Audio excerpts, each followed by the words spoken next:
केंद्रीय गृह मंत्री अमित शाह ने काले धन और भ्रष्टाचार पर कांग्रेस सरकार और इंडिया अलायंस पर कड़ा प्रहार किया। उन्होंने कहा कि जो भ्रष्टाचार करेगा उस पर कठोर कार्रवाई की जाएगी और सलाखों के पीछे भेजे जाएंगे। गृह मंत्री अमित शाह ने इंटरव्यू के दौरान विपक्ष के आरोपों के सवाल पर जवाब देते हुए कहा कि पश्चिम बंगाल की मुख्यमंत्री ममता बनर्जी के मंत्री के घर से 55 करोड़ रुपए मिलते हैं। कांग्रेस के सांसद के यहां से 355 करोड़ रुपए की भारी भरकम राशि बरामद होती है। यह काला धन कहां से आया, इस पर कांग्रेस के नेता राहुल गांधी कुछ नहीं बोलते हैं।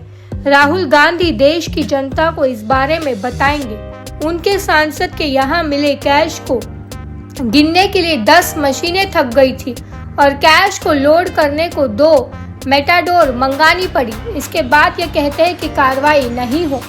उन्होंने कहा कि जहां तक बीजेपी के नेताओं का सवाल है, तो जब हम विपक्ष में थे तो आपके खिलाफ 12 लाख करोड़ रुपए के घपले घोटालों के आरोप लगाए थे और 42 जनहित याचिका दायर की गई थी और इन PIL में से 35 में ऑर्डर आपकी सरकार कांग्रेस सरकार में हुए थे और FIR दर्ज की गई थी।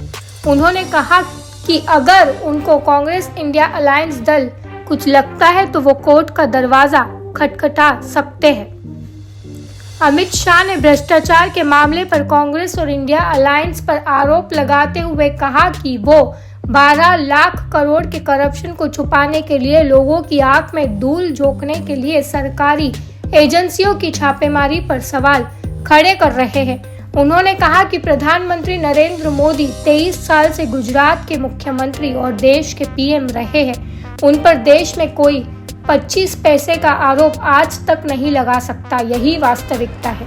केंद्रीय गृह मंत्री अमित शाह ने कहा कि काले धन पर कठोर कार्रवाई हुई है और ईडी इस पर कड़ी कार्रवाई कर रही है। ईडी ने जो भी संपत्ति जब्त की है उसमें से 95% राजनीति से नहीं जुड़े लोगों की है, जबकि सिर्फ 5% ही राजनीति से जुड़े काले धन को जब्त किया है।